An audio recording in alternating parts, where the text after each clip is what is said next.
Assalamualaikum warahmatullahi wabarakatuh. For this meeting, we would like to discuss about the pragmatic.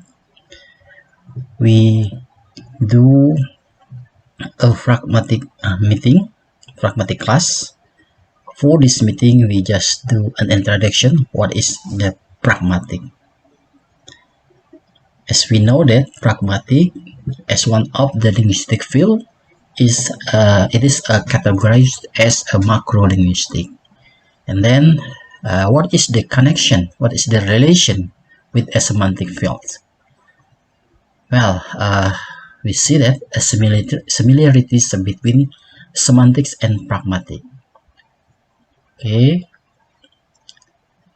both semantics and pragmatics are main branches of linguistics. Okay, that's right. Yeah. As Pak Hosni told you before that, semantik dan pragmatik sama-sama masuk ke dalam kategori keilmuan linguistik, tapi yang membedakannya tadi kalau pragmatik masuk ke dalam macro linguistik, but semantic is categorized as a micro linguistic. Yeah. Okay. And then semantic and pragmatics both basically focus on studying the meaning words in a language. Nah, kesamaannya tadi sama-sama mempelajari ya makna dari kata kosakata ya dalam suatu bahasa, ya fokus ya pada makna kata, makna kalimat ya dari suatu bahasa. Nah, ini persamaannya ya. Yang pertama masuk ke dalam kategori ilmu linguistik yang membeda ya, masuk ke dalam linguistik. Kemudian yang mempelajari sama-sama tentang makna dari kata ya atau dari suatu kalimat. Kita lihat ya, kalau ini adalah persamaannya, dan kalau yang berikutnya itu adalah perbedaannya. The difference between semantic and pragmatics. Oke, di sini kita lihat ya definisinya. Semantic is study words and their meaning in the language, while pragmatic is the study of words and their meaning in a language which concerns to their context. Perbedaannya apa di sini? Ya, perbedaannya kalau semantik itu hanya mempelajari makna, ya makna yang tersirat di kosakata ya atau dalam suatu kalimat ya, dalam suatu bahasa yang diujarkan. Nah, bisa maknanya ini secara denotatif or connotative meaning, makna arti yang sebenarnya atau makna yang tersembunyi dari kata atau kalimat tersebut. Sedangkan pragmatik, ilmu yang belajar tentang meaning, tentang makna bahasa, nah tapi lebih fokus kepada konteks ya, konteks dari suatu ujaran tersebut. Ya, di sini lebih mendalam ya mempelajarinya, tidak seperti semantik. Kalau semantik ya hanya makna, boleh denotatif, konotatif tadi, tapi kalau semantik pragmatik itu lebih kepada konteks ya, yang dianalisis itu makna konteks tersebut ya. Itu tidak bisa ditebak atau diterka, oh maksudnya seperti ini, tapi tidak ya. Dari ilmu pragmatik itu nanti mempelajari secara mendalam ya tentang konteks. Apa konteks ujaran tersebut masuk ke dalam misalnya lokusi, ilokusi ya, atau makna misalnya secara langsung atau tidak langsung ya. Oke, di sini ya perbedaannya adalah dari segi ya pembahasan dari makna tersebut.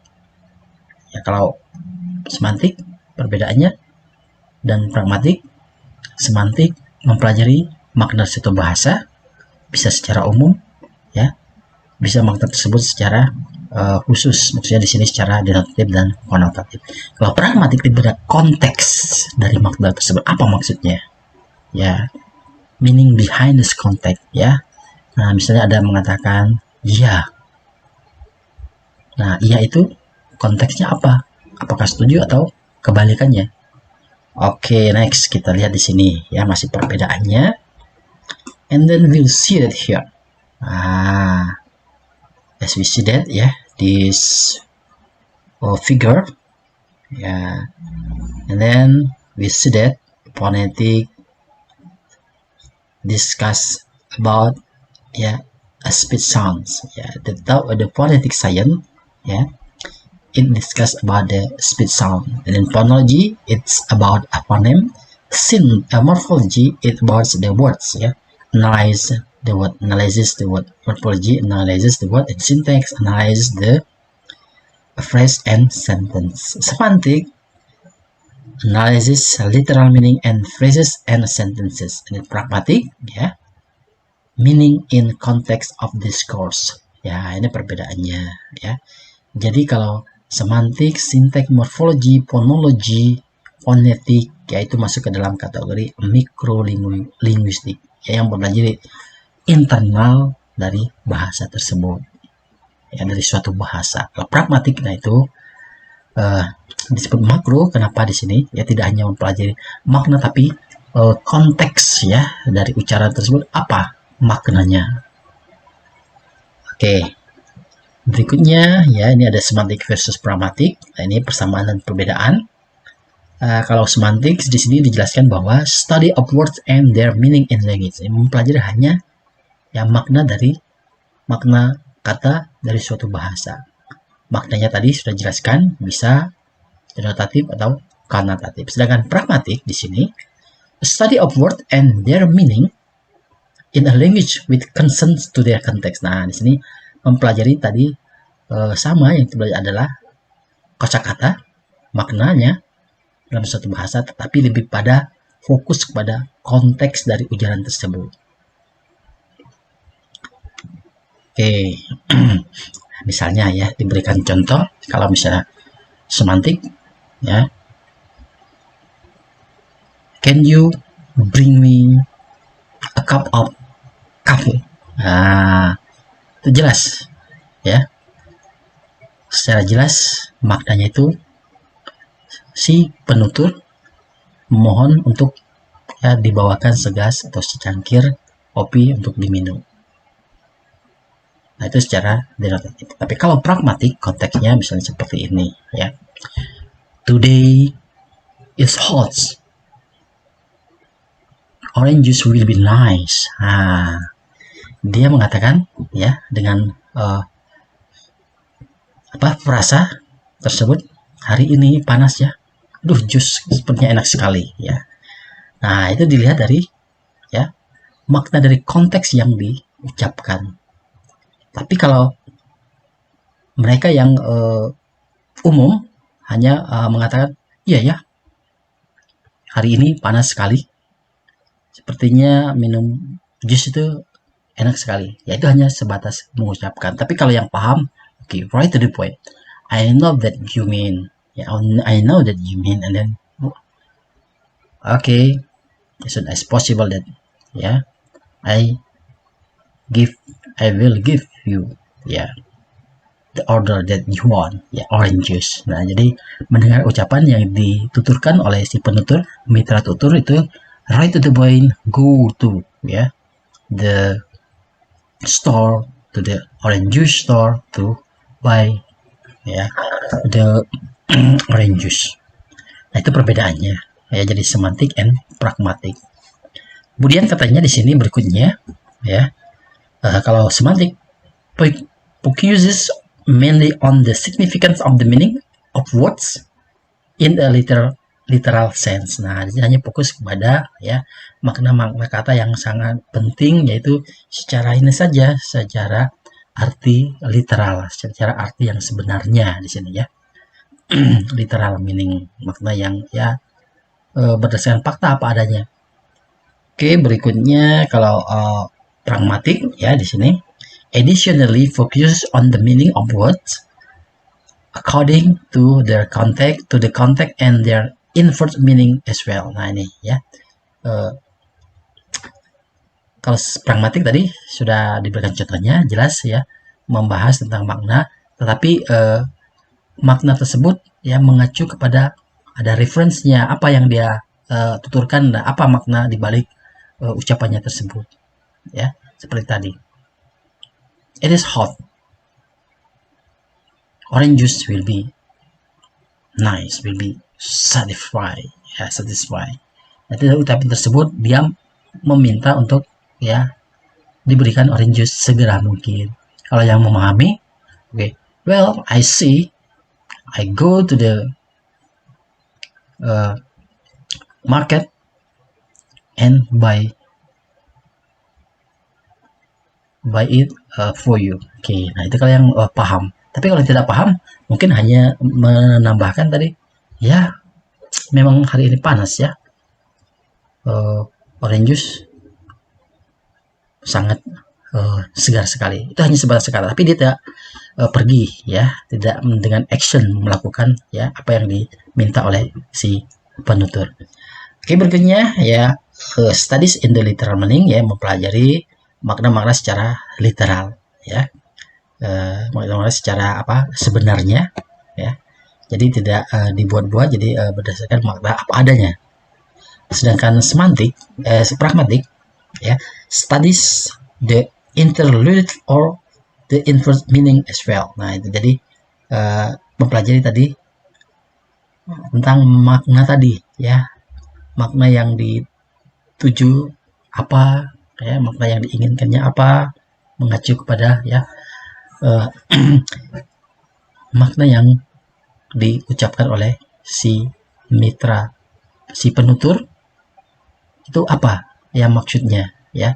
Nah ini banyak asumsi yang bisa dipahami, jadi lebih kepada konteks ya, behind the meaning of the speakers ya, apakah referensinya ya tadi di sini kayak intendednya ya, maksudnya niatnya apa dari ucapan tersebut. Well, this is the similarities and the different semantic versus pragmatic. Next, these are green theory, some green theories from the linguist, the founding father of pragmatics. Nah ini semua ini adalah mereka adalah pendiri ya, maksudnya para linguis sebagai apa orang yang pertama atau sebagai bapak moyangnya pragmatik ya. Nah mereka ini berkontribusi besar ya. The term pragmatic stems from the philosopher Charles Morris. Nah ini awalnya katanya istilah dari nama pragmatik itu di apa diucapkan atau ditemukan oleh Morris pada tahun 1938. Charles Morris, who was actually interested in semiotic or semiotic ya. Nah jadi Charles Morris itu adalah seorang ahli filsafat. Nah dia tertarik dengan ya semiotik ya, ilmu tentang tanda.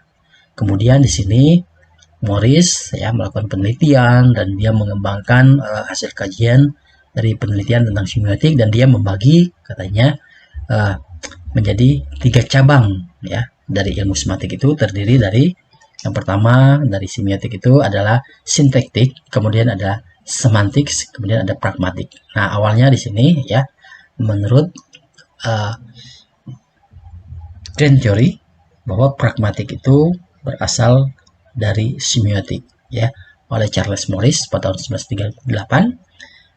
Dia mengkaji ya semiotik dan membagi menjadi 3 ya kajian dari semiotik.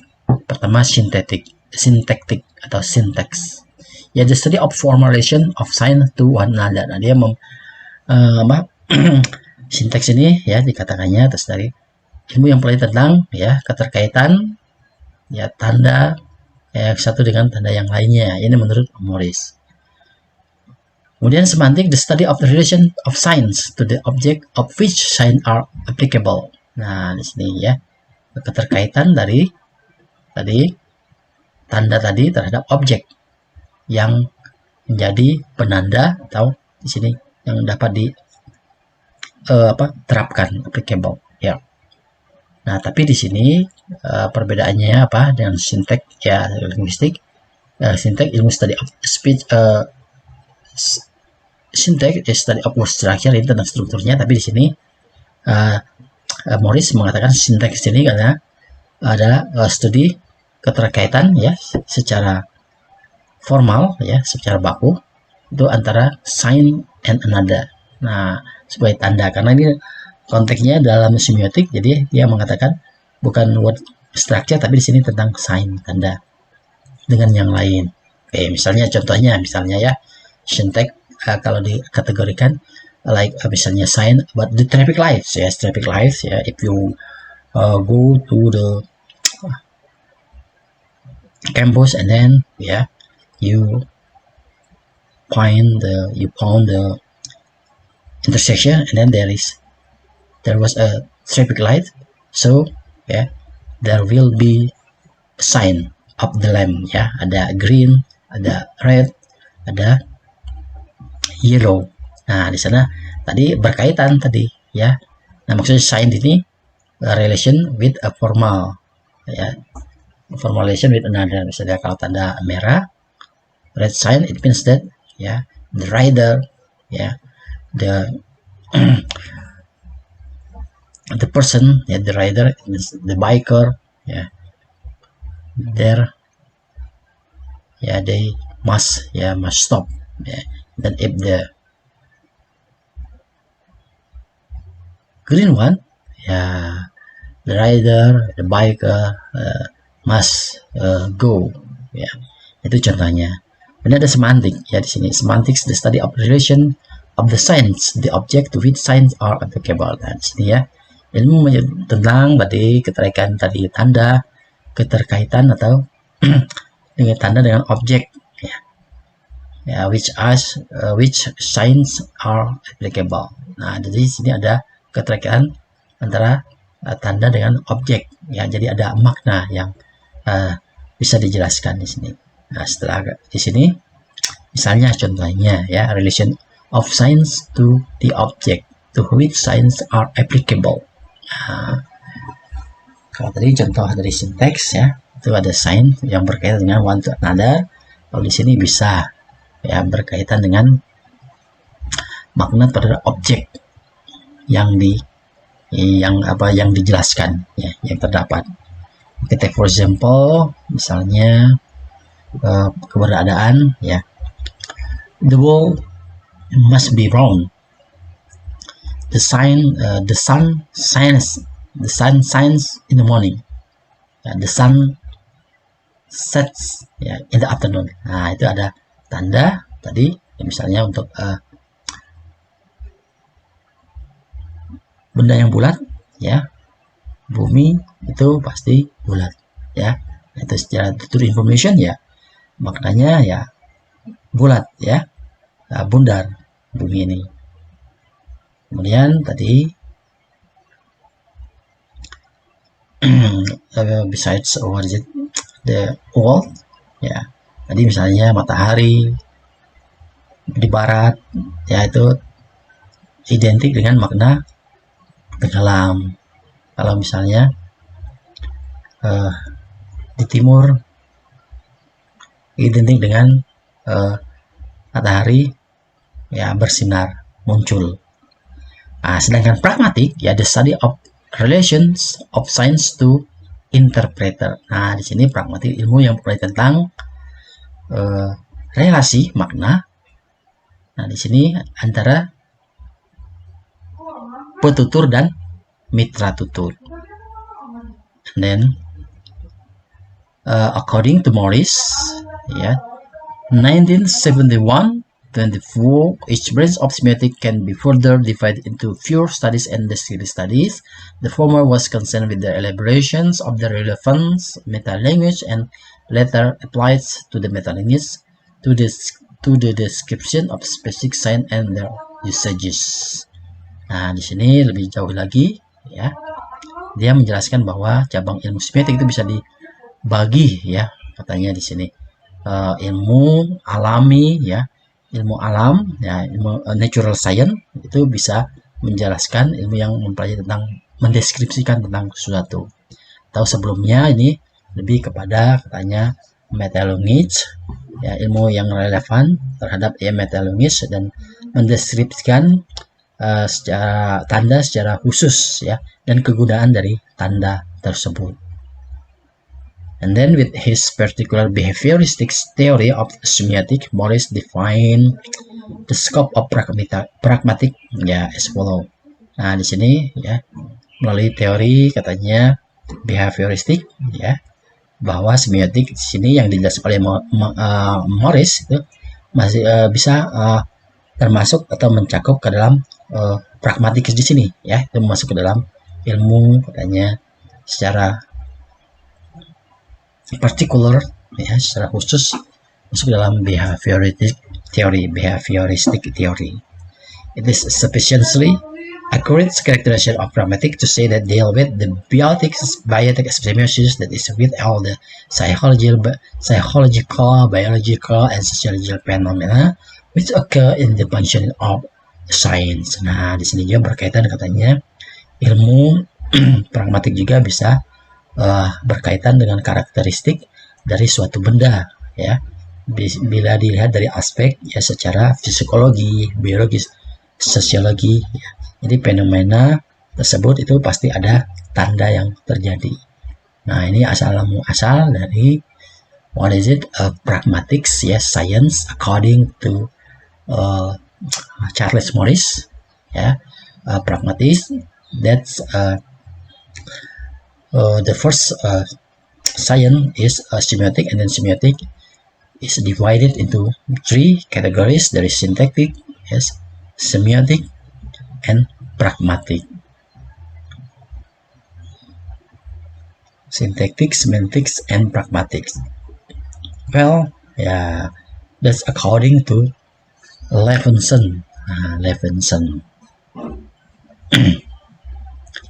Levinson's 1983, yeah, he found that the scope of pragmatic is very much wider than the work that currently goes on under the rubric of linguistic pragmatic. Nah, ini menurut Levinson bahwa katanya cakupan dari ilmu pragmatik itu lebih luas ya, lebih luas katanya daripada keilmuan antara ya linguistik dan pragmatik, karena it would include what is known as the psycholinguistic, sociolinguistic, meteorologist, and much besides. Nah, lebih luasnya di sini daripada linguistik dan pragmatik. Jadi ilmu ya di sini pragmatik bisa masuk ya ke ilmu yang lain atau bergandengan bersama ilmu yang lain ya. Di sini dalam analisis atau pengkajiannya bisa misalnya ada psycholinguistik. Nah, ini pragmatik bisa masuk ke dalam ilmu di sini ya, dalam ilmu di sini. Kemudian ada misalnya sosiolinguistik juga, di sini ada pragma sosiolinguistik ya. Ini ada neurolinguistik. The term pragmatic have long been used in 2 different ways. Yeah, on the one hand, the broad use intended by Morris has been written dealing mainly with matter as diverse as the psychopathology of communication and evolution of symbol system. Nah, istilah pragmatik di sini tadi yang dijelaskan ya oleh Morris, yaitu bisa katanya di sini ya masuk ke dalam ya psychopathology communication dan atau evolution of symbol system, dari sistem simbol. Nah, kalau Levinson dia lebih menjelaskan bahwa pragmatik itu ya bisa masuk ke dalam cakupan ilmu yang lebih luas, bahkan lebih luas dari linguistik dan pragmatik. Nah, di sini maksudnya ke makrolinguistik. Jadi bisa masuk ke ilmu kajian psikolinguistik. Di sana ada pragmatik juga bisa dianalisis, kemudian dari sosiolinguistik pragmatik juga akan bisa dianalisis ya.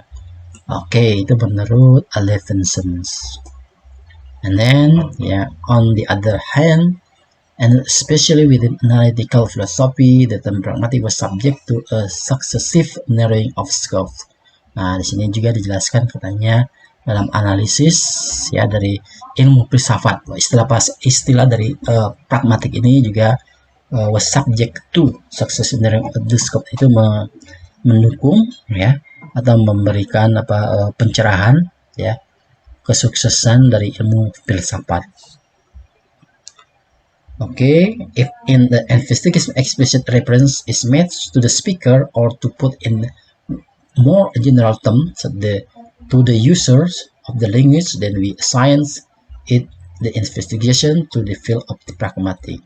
Nah, di sini bila mana katanya secara spesifik, secara rinci, ya, ilmu tadi pragmatik itu dibuat untuk berbicara, ya, put in more general term. Nah, ini jadi speaker tersebut menjelaskan bahwa pembicara tersebut ya secara umum ya istilah-istilah yang digunakan oleh si penutur ya terhadap suatu bahasa. Kemudian kita bisa ya menandai atau mencari ya mengkaji ya dari ilmu pragmatik tersebut ya bila mana we abstract from the user, bila mana kita tidak memahami ya bahasa yang ujarkan oleh penutur, maka kita bisa menganalisis ya dari kosakatanya tersebut ya.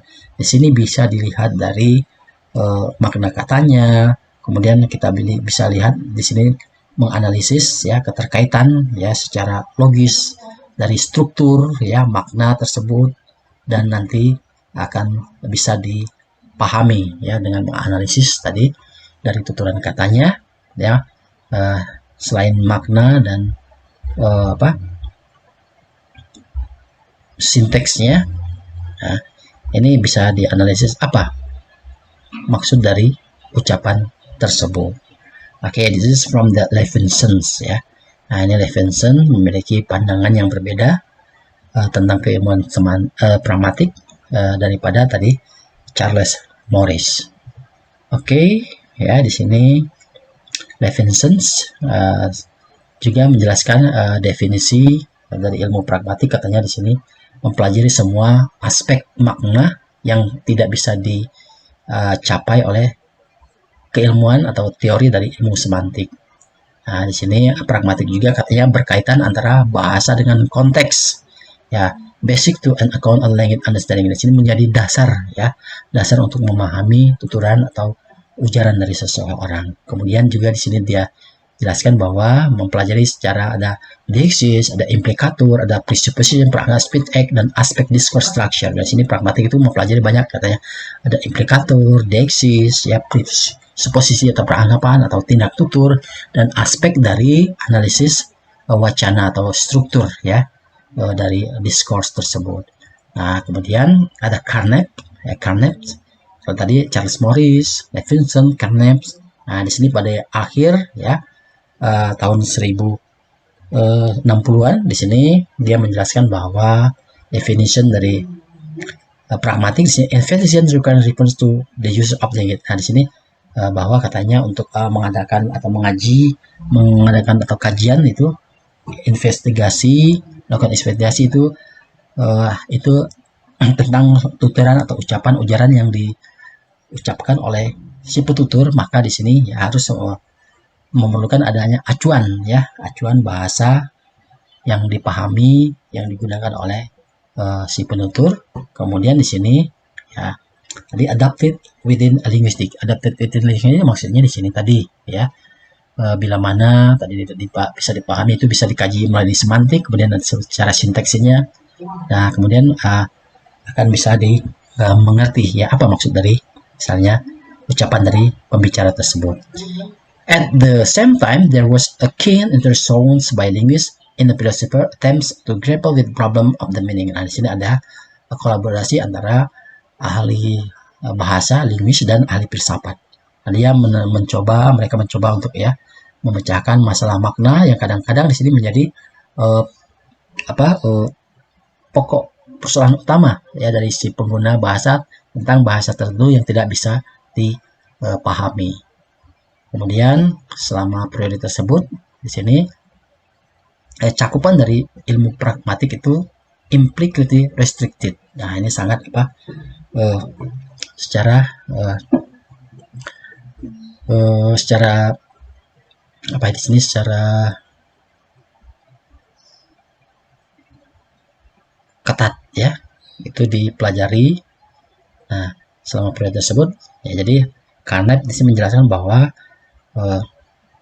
tuturan ujaran seseorang tersebut ya harus dianalisis atau diinvestigasi itu berdasarkan tadi keilmuan dari linguistik juga ya. Linguistik di sini ada kaitannya misalnya semantik, kemudian sinteks, dan di sini ya pada masa tahun 1960 yaitu ada kolaborasi ya, kerjasama antara para ahli bahasa dengan ahli filsafat. Mereka bersama-sama ya melakukan kajian tentang ilmu pragmatik ini.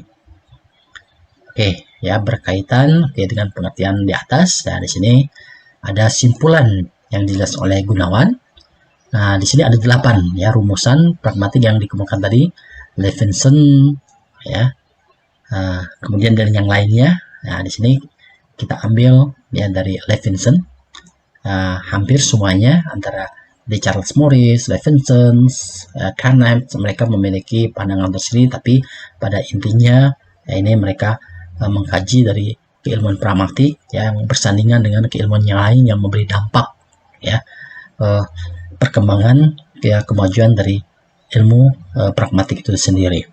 Oke, di sini dijelaskan bahwa ya pragmatik ya adalah kajian mengenai hubungan di antara tanda, lambang, dan penafsirannya. Nah, di sini dari Carnap ya dari Morris tadi membicarakan tentang tanda dan lambang. Kemudian pragmatik adalah kajian mengenai penggunaan bahasa. Oke, di sini kajian mengenai bahasa. Oke, bahasa ya yang menjadi alat analisis ya, sebagai alat analisis ya, yang digunakan.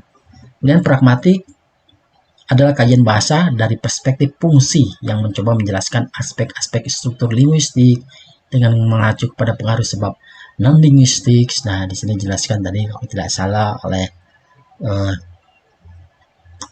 Carnap ya. Nah, itu ada keterkaitan ya antara misalnya semantik dan sinteks ya untuk menganalisis dari ujaran atau tuturan yang diucapkan oleh si penutur. Kemudian pragmatik berkaitan dengan topik mengenai aspek-aspek makna ujaran yang tidak dapat dijelaskan dengan mengacu langsung pada persyaratan kebenaran atau condition dan kalimat yang diujarkan. Nah, di sini ya lebih kepada konteksnya. Jadi di sini tadi dijelaskan bahwa dari ahli ya, jadi aspek makna ujaran, ada makna ujaran yang tidak dapat dijelaskan langsung mengacu pada persyaratan kebenaran, truth condition. Seperti tadi dijelaskan misalnya ya, today is hot, orange juice will be nice. Nah, di situ ada persyaratan atau aspek makna yang tidak dapat dijelaskan tapi mengacu pada tadi objek yang dijelaskan secara khusus ya. Misalnya itu maksudnya meminta mitra betul untuk yang memberikan ya orange juice ya kepada dia, tapi dengan menggunakan tadi bahasa-bahasa yang tidak bisa mengerti atau dipahami secara umum. Kemudian pragmatik adalah kajian tentang hubungan-hubungan di antara bahasa dan konteks yang merupakan dasar penjelasan tentang pemahaman bahasa. Nah, di sini ya lebih pada bahasa dan konteks dari si penutur yang tidak bisa dipahami ya secara umum. Tadi contoh ya banyak sekali, misalnya go. Nah, itu ada konteksnya apa dari kata go tersebut ya. Apakah nanti dari intonasi suaranya bisa nyuruh pergi atau go ya, misalnya mengatakan untuk pergi ya dengan tidak ada nada emosi atau marah. Oke, berikutnya ada pragmatik adalah kajian mengenai kemampuan pengguna bahasa untuk menyesuaikan kalimat dengan konteks sehingga kalimat itu patut diujarkan.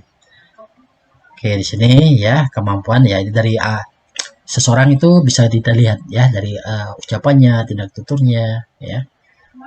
Biasanya ini digunakan kata kemampuan pengguna bahasa ini orang-orang intelektual atau kalangan-kalangan misalnya dari politikus. Bahasanya kan mereka tidak secara umum, tapi secara konteks itu bisa ada makna yang tersirat ya, yang bisa dipahami oleh orang-orang tertentu. Kemudian pragmatik adalah kajian tentang deiksis ya, paling tidak sebagian implikator, peranggapan, tindak tutur, dan aspek struktur wacana. Nah, di sini ya pragmatik ya di sini bisa membahas dari ada yang disebut dengan ada dieksis, implikator, peranggapan, deduktif, dan aspek struktur wacana. Ini simpulan dari penjelasan para ahli Charles Morris, Levinson, dan Carnap di sini. Nah, ini sebagai pemula atau introduksi untuk ilmu pragmatik. Okay, I think that's all for today. Thank you very much for joining this class. Assalamualaikum warahmatullahi wabarakatuh.